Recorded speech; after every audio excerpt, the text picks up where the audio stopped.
Hey everyone, welcome to the show. Hello. Today on the show, we're going to do some unsolved case files, as we do. Hello.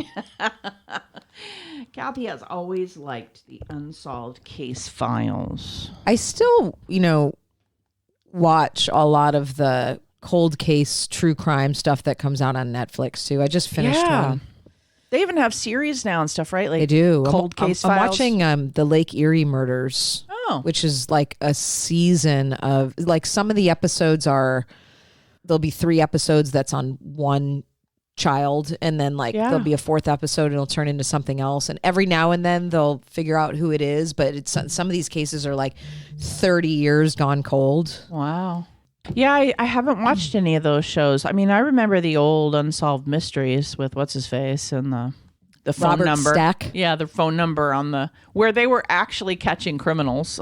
And then they would be like, People update. would call in. And then it'd be like, in 1994 in Burbank, California, they finally caught him. They would do the updates. Yeah, when live TV was a thing. Yeah. Some of you might remember that. Yeah. And you would call in. On your rotary phone. They had a chip line. Yeah. Exactly. And you were watching it live and they were having live updates. And yeah, that's just not a thing we could do these days, but maybe on radio shows or something, radio, that old thing. Radio. Radio morning drive time. I hear they still have it. I just don't listen to it. And radio back in the day would also do these fiction stories, and then people would think it was actually happening. I mean, we know that happened with War of the Worlds. True. Yeah. And they do that with podcasts now, right? Yeah. All of the stuff that you read on Reddit. So we have 2 unsolved case files to explicate for y'all today. And Kathy's going to go first. Some people may have heard of this one. It's a classic. I had not, Okay. but apparently there's like a lot of people obsessed with this case. And so there's a lot of YouTube videos. So I, researched the case, and then I went and watched these 2 guys that did like an hour and a half on this, which was pretty cool. It's called the creepy murder in room 1046. And it's from the 1930s. This one freaked me out. It sounds spooky. It is. So on January 22nd, 1935, a man calling himself Roland T. Owen checked into the hotel President in Kansas City, Missouri. He shows up with no luggage. He's described to be anywhere between 20 to 35 years old. Brown hair. He has a scar on his scalp visible above the ear, and then a case of cauliflower ear. Oh. He's nicely dressed. He's in a black coat, and he receives the room key for room 1046. Okay. So a maid by the name of Mary Soptic said that Owen allowed her to clean while he was in the room, but asked not to lock the door behind her because his friend was about to visit the room very soon. This room was really, the way that they describe the room is that at this hotel, you could actually lock somebody in. Like you could lock the room from the outside. Oh. Isn't that weird? So That's weird for these days. I know. I mean, now everything's card. These Yep. were like the old school keys. Yep. So Soptic says that he kept the blinds tightly drawn and the lights off with the exception of one dim lamp. So I just want to set the stage that this guy's just chilling in there in the middle of the day, blinds tightly drawn, a very dim lamp. So you're seeing like a shadow of this guy's face sitting on the bed. Okay. Other staff members who entered the room mentioned that same detail. So this is like he would sit there all day. Oh, God. Yeah. So Soptic also mentioned that Owen was either worried about something or afraid, and he always wanted to keep the room kind of dark, like he was anticipating something to happen. So one of the things that came up on this video with these 2 guys, they're like, who the hell just can go in there and do their job? Like, I'm going to dust around this room while this fucking creepy man is sitting on the bed, not saying anything except like, keep the room dark. Like, yeah, like, fuck, I'm not doing out. that. No, here's some towels. And I'm gone. Yeah. Like, well, what are we doing? and she's the maid assigned to this room. So she goes back at 4:00, right? And it's January. So 4:00, it's dark outside. Yeah, it's a no for me. Yeah. So she returns with fresh towels to find Owen laying on the bed, completely dressed in the dark with the door unlocked. She saw... At least he's dressed. Oh my God. She sees a note that reads, Don, I will be back in 15 minutes. Wait. I'm like, if I'm Soptic, I'm out. Yeah. Okay. Yeah. But she's just like, here's your towels. And okay. Oh, God. The next morning, January 3rd, she goes back to clean the room. This woman has a death wish. Yeah, right. Okay. She notices that the door had been locked from the outside, like we had just talked about, and assumed Owen had locked it while he was leaving the room. However, he's sitting inside again with the lights off, meaning that someone else had locked the door from the outside. And it wasn't staff. No. So when Soptic was cleaning, and again, she's not bothered by it. She's like, this is really weird. I'm just going to continue to clean this room while you're sitting on your bed. Well, God. Okay. So this is, now it gets even creepier. Soptic's cleaning and Owen answers the telephone call and says, no, Don, I don't want to eat. God. I am not hungry. I just had breakfast. And then repeating, no, I am not hungry. Okay. Alrighty then. She leaves. You know, she finishes her job. She leaves, arrives later that evening to bring fresh towels again. Why does she have to go at night? I'd be like, I'm leaving him outside this guy's door. I'm not going in there anymore. And here's two male voices coming from inside the room. So when she knocks on the door, she hears a rough voice say, who is it? And when she explains that she has fresh towels, she really wants this guy to have fresh towels. He wants to be clean. The voice replied, we don't need any. Oh. Yeah. Well, I like your voice. Well, I mean, how many fucking fresh towels? The guy's not even showering. I like your mean man voice. Well, it said rough. I know. So I like it. Now, during the night, a woman staying in room 1048, which would probably be next door because it's usually odd even, right? Right. Would report hearing loud voices, both male and female, cursing on the same floor. There was a party going on that night in room 1055. So just down the hallway. Okay. The next morning, January 4th, around 7 a.m., the hotel switchboard operator notices that Owen's phone was off the hook for quite some time without being in use. So she sends the bellboy, Randolph Probst, to go see what was up. She's like, you're fucking go. I'm not going. So despite this, the door having this do not disturb sign, Probst knocks several times and hears a voice that said, come in, turn on the lights. However, the door was locked and no one was getting up to let the bellboy in. This, again, bye. Yeah. I don't need to know why your phone was off the hook. Yeah, we're not even there. We wouldn't have even been in this room. So, and he's persistent. Yeah. The bellboy continues to knock repeatedly. Okay. Like, I need to get in. I need to get in. Probst simply said, put the phone back on the hook, assuming that Owen was drunk. Like, hey, just do us a favor. You put it back on the hook. About an hour and a half later, at around 8:30 a.m., the phone is still off the hook, and another bellboy, Harold Pike, lets himself into the room. Why are they so invested in going to this room? I don't know. With a passkey. I don't think it's about clean towels anymore. No. So he goes in with the passkey. Using only the light from the hall, Pike discovered Owen lying on the bed naked and assumedly drunk. He also noticed that the bedding was darkened around Owen.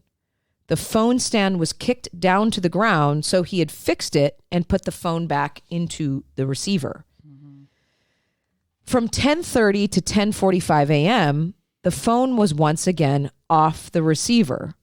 They send Probst to resolve the situation, and when he opened the door, he saw a truly horrific scene. Probst told the police, when I entered the room, this man was within 2 feet of the door, on his knees and elbows, holding his head in his hands. I saw the blood on his head. I then turned the light on. I looked around and saw blood on the walls, on the bed, and in the bathroom. This frightened me, and I immediately left the room and went downstairs. The first fucking person who left the room when they were scared. Right. I want to stop for a second, though, because this is a terrifying vision. The guy that had been in there about an hour before saw him on the bed, probably dead already, meaning someone was probably in that room when he went in. Someone real. Someone who was alive. Yeah. They send another guy back in, and now the body is positioned this way. This is terrifying. Like, this gives me chills. So Owen had been bound with a cord around his neck, wrists, and ankles. His neck had bruising, suggesting someone had been attempting to strangle him. He had been stabbed more than once in the chest above the heart, and one of the wounds had punctured his lung. Blows to his head had left him with a skull fracture on the right side. In addition to the blood Probst had seen, there was some additional spatter on the ceiling. Dr. Flanders cut the cords from Owen's wrists and asked him who had done this to him. Nobody, he answered. When then asked what had caused these injuries, Owen said he had fallen and hit his head on the bathtub. The doctor asked if he had been trying to kill himself. After saying no, Owen lost consciousness and was taken to the hospital. He was completely comatose by the time he arrived and died shortly after midnight on January 5th. So if anybody's lost, let me just recap this. Yeah. It's a ghost story. It's terrifying. So the person first goes in, he's lying on the bed in blood, assumingly drunk, but as we're hearing the story, we think he's dead. Right. Right? So he just shuts off the light. He goes back. He's like, okay, yeah, he's just drunk. I hung up the phone and put a blanket over him, whatever. They send somebody else later because the phone is off the hook again. They walk in and now he's bound, holding, like, on his knees and elbows, basically holding his head up, but alive, covered in blood. He says that nobody has done this to him. They take him to the hospital and he's comatose. So we have no idea. We know that there's been male voices in there. There's been a female voice in there, but no one has actually seen anybody but him. So furthermore, detectives find that Roland T. Owen never existed, the name. There's no record of any such man have lived anywhere in the United States. They implored the public to come forward with any information they had about the mysterious murder victim.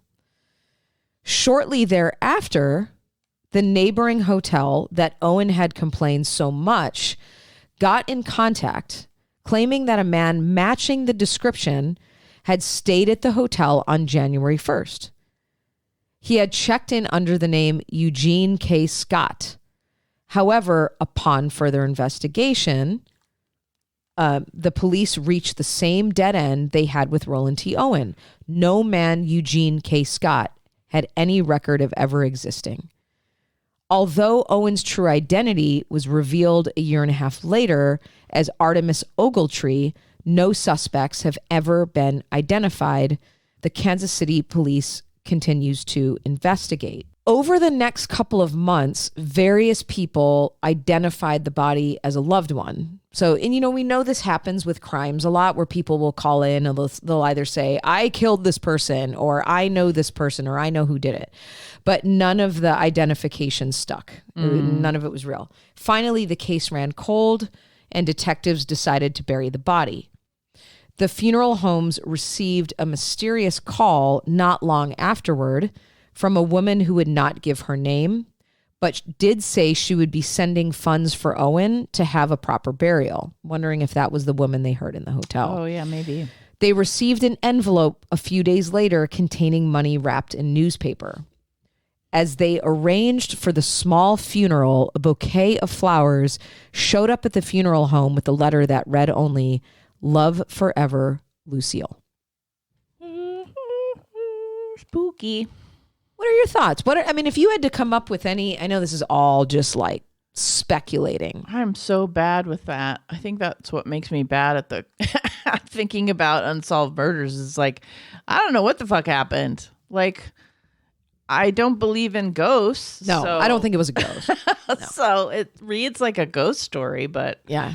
I mean, I think what, delusional disorder. I mean, I don't know. Well, we have to think it's the 1930s, so there's no ring cameras. We're not seeing anybody come in and out. No, you know, nothing. let me see if it said what floor he was on. No technology to be like fooling people with. 1046 was probably within the first, you know, unless there's 10 floors. Yeah. Because my thought is if that's the first floor, someone could have come in and out through a window. Yeah. And it's eyewitness testimony. It's all which we know is unreliable. So that's like where I lean towards is it's like, yes, I realize there's this whole narrative that's been developed, but I also think that what kind of like empty spaces in their memory or in their mind were filled in that is not actually happening. Well, the other thought I had, if we're just basing that, I mean, we go into all that, but if we're basing it on what we have is true, let's just for the fun of it. It's possible that every time somebody went into the room, somebody else was in that room. Yeah, of course. Right? That hid or was under the bed or whatever, because every time they did knock. So it's very possible that this guy had some either weird fucking fetish and had, you know, we don't know. I mean, must have. If he kept himself in there. If it's not a ghost story, you know what I mean? There must have. Yeah. What do they have theories of what what actually happened? No, or, there were some theories around suicide, but that wouldn't make sense with, you know, he wouldn't have been able to put himself in that position. Right. Unless he had like dissociative identity disorder where the female voice is coming from, you know. So there were they heard other people in that room. So they assume maybe that people just came and went at very odd hours and no one knew that they were affiliated with that room. Okay. But what was weird is like this guy's name, he didn't even use a real name. No. You know, so it's like, was it all just one big like theater? Yeah. I mean, it just seems it's very strange. Put on. Yeah. Like if I was going to come at it from a, like what's really happening kind of way, it just feels all very like a ruse. What I can tell you is whether it was real or not, there's no possible way I could have done what that made and what those bellboys did. I would have been like, I'm out. No, and it just shows you, I mean, we've seen this a lot where people just can compartmentalize things because they don't really believe that anything weird can actually be happening. You know, it's like when we in cases where the cops are involved in stuff, it's like they'll just assume positive intent on the part of humans a lot of times, and it's just like, yeah, no, don't do that. Right. You know, where we just keep going into the scary room because we just don't even think about it not being safe, which I just I don't know. In the worlds we live in, I can't even imagine because I'm always dealing with so much trauma that people just don't trust anyone. You know, all the people I've talked to are very different world we live in now. Their trauma, so there's no like innocent, nothing could happen that's bad kind of feeling. So I'm really realizing my own bias. Mm-hmm. The case I'm going to talk about today is the Springfield 3. The Springfield 3 refers to an unsolved missing persons case from the 90s, actually. There's these two girls, right? And they've graduated from Kickapoo High School. Kickapoo! In 1992.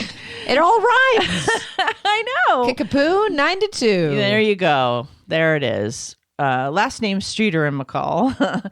They were last seen around 2 a.m. on June 7th. There was this situation where one of them was going to, you know, go visit somewhere else. The other one says, no, stay with me. They end up hanging out and having a great time. And they were last seen around 2 a.m. on June 7th of 1992 when they were leaving kind of the last of the graduation parties that they had decided to go to.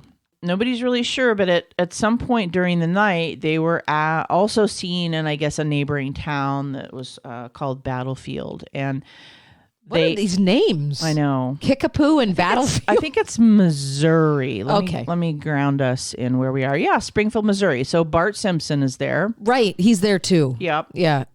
Bart Simpson. So Susie Streeter and Stacy McCall and Streeter's mother, Cheryl Levitt, they go missing basically, is from Springfield, Missouri. And here's one of the weird things is that all of their personal belongings, including their cars and their purses, were left behind. Almost all of their worldly belongings. There was no, so they're in this house, right? So let me back up to where I was. The Kickapoo. In the Kickapoo. So they had planned to spend the night at their friend Janet's house, but when they decided that when Jennifer's house was too crowded, they were like, let's go back to your house in the Kickapoo. No, in Springfield with Bart. Oh my God. Let's go back to Bart. Let's go back to Bart's house. He won't notice, and he wouldn't. It's assumed they arrived sort of with all of their belongings in the middle of the night after having gone to these graduation parties. And they were last heard from around 11:15 that night when one of them spoke by phone, I think, to a friend or something like that. Everything's fine, right? They go to bed. We assume. So. We know where they are. Mom knows where they are. Everything's okay. The following day around 9 a.m., Kirby and her boyfriend visited the house after Streeter and McCall failed to show up at her home. They had planned to spend the whole day at a water park the day after graduation, and they were supposed to leave from Kirby's residence. But Susie and Stacy never show up. Susie and Stacy, aren't they cute? Susie, and so 80s. I know. They never show up. And so they get curious, these friends. Upon arriving to the house, the front door is unlocked. They go inside. They're not thinking really anything's wrong at this point. They just go inside because there's immediate relief because the cars are outside. So they're like, oh, they're here. Okay. Maybe they just overslept or whatever. Calling for them. Nothing's happening. They see a lamp that's broken. Like the glass lamp that shades the porch light was shattered. Okay. But it didn't they didn't think anything of it, right? You and I hear that and we're like, oh, someone smashed the light out so that they wouldn't be seen, right? Yeah. But you wouldn't think that if their cars are there, you're just showing up. Again, we're talking about like, you don't immediately think people have been murdered. Right. Like, you just think, oh, it's broken. So what do? Unfortunately, Kirby's boyfriend innocently helps them sweep up the glass. At this point, they don't know they're fucking with evidence. They Dum-dums. They sweep up the glass, and police later determined, they may have obviously destroyed potential evidence. They go inside the house. The dog is there, Yorkshire Terrier, by the way, named Cinnamon, appearing agitated, but it's there, running around, probably saying, what the fuck, what are you guys doing? But we can't understand dogs. So while inside, Kirby also answers the phone. The phone rings, and she picks up the phone, and she gets a quote unquote strange and disturbing call from an unidentified male who made sexual innuendos on the phone. So they're going in, they're just trying to find their friends. The cars are there. They go in, the light's broken. They sweep that up. They go inside. The dog's yipping. They're like, whatever. The phone rings. And whatever was on the phone was disturbing and sexual this is like in Black nature. Christmas. I know. Still don't know where the friends are, but so With she the dog. hangs up and immediately receives another phone call that was sexual in nature. And then she hangs up again. So this is getting very like, what the fuck is going on, right? It's like terrifying. if it was you, you'd be like, what the fuck, man? Where's my friends? I'm out. And I'd be looking for my friends for sure. Many hours later, I think it's Stacy's mom, McCall's mother, Janice, also visits the house as her daughter fails to answer her calls. So again, they still haven't found their friends. And inside the house, she notices all three women's purses are sitting on the floor of the living room. And she also sees her daughter's clothing neatly folded from the night before, right next to the purses. That's weird. The thing, there were cigarettes. This is how mom kind of put it together and got really, really upset, is that the girls' cigarettes, remember it's 1992, and high schoolers definitely still smoke cigarettes in the 80s and 90s. That was kind of the thing. Mm-hmm. And their cigarettes were also sitting there. And that's when the mom frantically called the police because she's like, my daughter would not go anywhere without her cigarettes. Isn't that funny how parents. Maybe her car. Maybe parents her know purse. that stuff. Yeah. Oh, for sure. Yeah. She's like, nope, the cigarettes is the telltale. Like, no way. And finally calls the police. This is like many hours later, right? Like probably by noon or something. To report the 3 women missing. Remember, it's 2 girls and a mom of one of the girls. So after placing the call while checking the phone's answering machine, she listened to a strange message, but was inadvertently erased. She inadvertently erased it from the tape. Seems like a lot of evidence was ruined. Yep. Police were very interested in the call and believed it may have contained a clue. They also did not believe it was connected to the prank. You know, there were these prank calls after the girls were already gone, but they didn't think the message was connected to those, which I don't understand that, but okay. So McCall's parents contacted the police in reference to their daughter's disappearance more than 16 hours after the women were last seen. So a lot of time had passed by the time the cops were involved. And I understand that because when you have high school girls that were partying the night before and there's all their belongings and yes, it's weird and these calls and la la la, but you can't find them, you're not going to immediately think they've been taken or murdered or any of that, until a mom's on the scene and says, no, this isn't good, and then reports it. So it was 16 hours before they actually reported it. I can understand why the kids wouldn't call the police.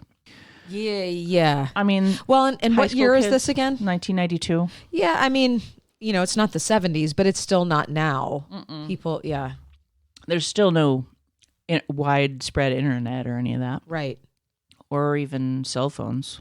So there's still none of that going on. So it's not super easy. It's not like you can get texts from your friends constantly. And where, we're all so much more in touch with each other now than we were then. For sure. Like you could go days without seeing your friend and that's fine. For sure. Yeah. There's no texting all the time. Mm-hmm. So police later established that the crime scene had been very corrupted by like 10 or 20 people that had come in and out of this house. Mm-hmm. So very little evidence to go on, which is such a bummer. The scene showed no signs of an actual struggle.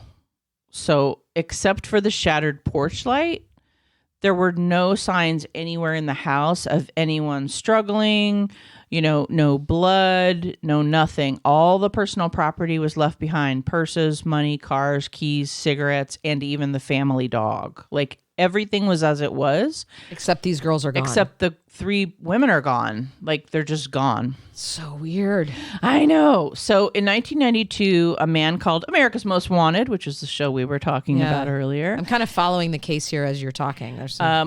They called the hotline and with information, I guess. This caller talks about how they had knowledge of the abductions and wanted to give that knowledge, of course. And that's like what we were talking about earlier, is there would be these live shows and they would get these tips. And so I guess someone called and, said that they had information about it. And so that the women's bodies were buried in this particular parking garage. So let me back up. There was a couple of, I want to get into how there was a journalist that was involved, but I want to go back and say a couple things about a couple of the suspects first. So there was a former boyfriend, Susie's former boyfriend, who had kind of a rep for breaking in places and stealing things. And she liked the bad boy. Yeah, apparently. And so he was a suspect for a while. They also really talked about a guy that Kathy threw out the name of, which is Robert Craig Cox in 1997. He was actually imprisoned in Texas for being a convicted kidnapper and robber. And when they questioned him about it, he made a bunch of statements about, I just know the girls are dead. And there's this footage of him on television of saying like, I just know, and I was thinking about you and I in our conversations about how these killers will just be like, yeah, they're dead. And then get all of this attention and then be like, I just know these things just for all the fucking attention. Yeah. Now, whether or not, whether or not They do this a lot on anything on those shows like Mindhunter and stuff. They'll interview the guy and he's like, yeah, I can tell you exactly what's happening. The thing that connected them, and the reason why investigators even went that route, is because he had been living in Springfield and he had a long history of sexual activity, a lot of like murderous activity, things like that. And he had been living in Springfield, and he was actually connected to, I think, one of the daughter's fathers or something like that. And so they made this connection and they were like, oh, this is definitely a person of interest. And then they go down this rabbit hole. And of course, Cox would never disclose what happened to the 3 women. No, of course not. And one of the funny things he also said was, I'll tell you after my mother dies. I don't want my mother to know what I've been doing, so I'll tell you. It's always about mom. I know. It always comes back to the mother. I can't say it while mom's alive, so you'll just have to wait. It's such bait. It's such like, let me try to fuck with your mind and play around with you. Whether or not he did anything or not, it's still a mind fuck. So the thing I wanted to wrap this up with is talking about how there's another kind of red herring, so to speak. So Cox is kind of like this red herring where it's like, well, we don't really know. And he's baiting the media and trying to, imply that he was part of it. And maybe he was, we still don't know. But there's also this crime reporter named Kathy Baird. And this is so funny. Kathy Barrett? This is so funny because when I first watched some videos on this case, I thought that they said Kathy Barrett. And I paused and I went back and I'm like, no, did I pick an unsolved murder where I actually get to say Kathy was involved? Well, we already, decided right, that I'm a criminal from a few episodes ago. So although you're obviously now investigating crime. Although your cousin did let me know that we are out of the what's it called? Statute of limitations. So yeah, my cousin's a lawyer, and he made sure to give me a quick text to say that my childhood crimes, criminal Kathy is out of the woods. So, oh my God. For her cheese incidents, go back and listen to that. It was in a What the Hell episode, I think. I don't remember. Yeah, it was. Okay, yeah, our last one. Okay, it was the federal crimes one, right? Was that no? The it one? was our what? It was our last. It was what an the actual hell. What the Hell episode. Okay, so anyway. This is not Kathy Barrett. It's Kathy Baird, Baird.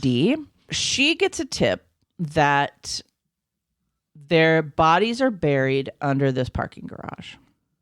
So she calls the police, and the police go, yeah, that's nice. They didn't do anything, obviously. Thanks for the tip. And I can understand why they didn't do anything. Like, what are they going to do? Follow up on every random tip? I don't know. So she gets that tip. So she hires a mechanical engineer to scan the parking garage with ground penetrating radar to try to find something. You can pick up things that are small in size. So she's just trying to find if there's any bones there, obviously. So she does all of that. She's going down this rabbit hole. And I watched this interview of her talking about the case. It was probably like on some local news channel, or maybe it was on America's Most Wanted follow-up or some shit. I don't remember what it was. The journalist, she finally says not much. She keeps doing the alluding thing. She keeps going, well, they might be, or they would be, or I can't really speak on that, or I'm not going to talk about that. So finally, and this used to happen all the time. I don't know if it happens now because I don't really watch like local news anymore. But finally, they stopped the tape, and the producer's on set, and he's like, "What? I still don't know what we're doing here. Why are we doing this interview? You're alluding to things. You're not telling us anything we need to know. This is bullshit. Like, we can't air this. You're just not saying anything." And she finally says, they finally get her on camera. The woman that's interviewing her finally says, "So why are we here if you're not going to tell us anything?" And the woman finally says, "Listen, I have to live in this town." And the woman's like, what do you mean by that? And she says, "I have been threatened. I've been approached. I've been told that people like you that investigate things like this can disappear really easily. she was being threatened, like on the street, like men were walking up to her and making her these threats and sort of saying like, stop what you're doing or we're going to kill you. So she says, so it's much larger than this and I can't speak to it, or I myself and my family might end up dead. Okay. That's either true or another bait and switch, right? It's another red herring just to get some attention. It's not credibility, right? And whereas I know she's an actual crime reporter, like I don't want to believe that, because I imagine she investigated criminal things and so maybe had a good reputation, but then they start to devalue her, oh, she gets her tips from psychics, oh, she does this, oh, she does that. So you really they devalue her and her credibility, and then it kind of goes on from there. And they still don't, it still remains unsolved as of now. And it's been featured on shows like 48 Hours, America's Most Wanted, Investigation Discovery, Disappeared, People Magazine Investigates. Like, as Kathy mentioned at the beginning of the show, there's like 101 of these types of shows. And and there's even, I think, like a podcast about it, the Springfield 3, a small town disappearance kind of deal. It's a pretty famous one that, I don't... What's your theory? I think they just all ran away together. Yeah, the mom, it's interesting because the mom's like, I like to imagine that they're all just living somewhere. But I don't think that's true. You wonder... I don't have any idea why a mom and two high school girls would... There's been no motive presented around like why they would take off and want to be different people. Like there's no indication of that. That would be very strange that all three of them would want to do that. Could they be alive somewhere? Sure. Kidnapped and have, the Duggards, whatever. Yeah. Not the Duggards, but well, might as well be. Yeah. The people who like kidnap kids and then grow them up as their own. But these are two high school. Yeah. These aren't like 10-year-olds. And a mother. So it's like. That's so weird. Did someone kidnap them for their family? Was it ransom? Was it, I don't. They bury them alive. They were sold. I don't know. I really don't know. Trafficking, who knows? Yeah, so that's, if they're alive, they've probably lived some pretty horrible times, but I imagine, I don't know. There was never any ransom or anything. There was never any, came back to get something for them or any of that. No, and, I don't know. It's like a lot of times, as much as we want to look for a motive or... Right. Sometimes there are people that will just kill. Yeah. And they just see them. Like it's not even necessarily planned, like murder of convenience, right? They just see them. They see them going into a home. Yeah. They decide it's three women on their own. They decide that's doable. They go in. There's no struggles. There's no struggles, right? They let somebody in. Yeah. And then was it someone familiar, or was it that it was the 90s and they just opened the door? They just let someone in. They ordered a pizza or something, and then the guy was cute, and they brought him in, and then they hung out, and he dosed him, and whatever, like something that didn't take any kind of struggle. Or, of course, he knew them, or he had a gun, or something like that, and so they wouldn't struggle. It's amazing that three women couldn't overpower him. But then it's like, where did they go? So somebody must have arrived in a car. Yeah. Got them out without any kind of anything, no struggle whatsoever, and drove away in their own car. Or walked them into the woods, or or came from the woods and walked back into the woods or something, because there's just no sign of anybody being there. But again, scene very corrupted, cleaned up everything, It almost feels like the women left voluntarily. Yeah, that's also completely a possibility. Maybe not knowing where they were going. Hey, your mom's really sick, blah, blah, blah, whatever. You guys, we all got to go to the hospital to see her. There's no internet. There's no cell phones. The same thing that gets kids kidnapped. Yeah. Telling them a false story, and then they go with you unknowingly. Yeah. Because there's no Uber, there's no Lyft, there's none of that. No. So there's really well before any cell phone technology. Any of that. So all right, that's our show. Are you scared? Now I am. Thank you so much for listening to this episode of Terror Talk. My name is Shannon. And I'm Kathy. Sleep safe, everyone.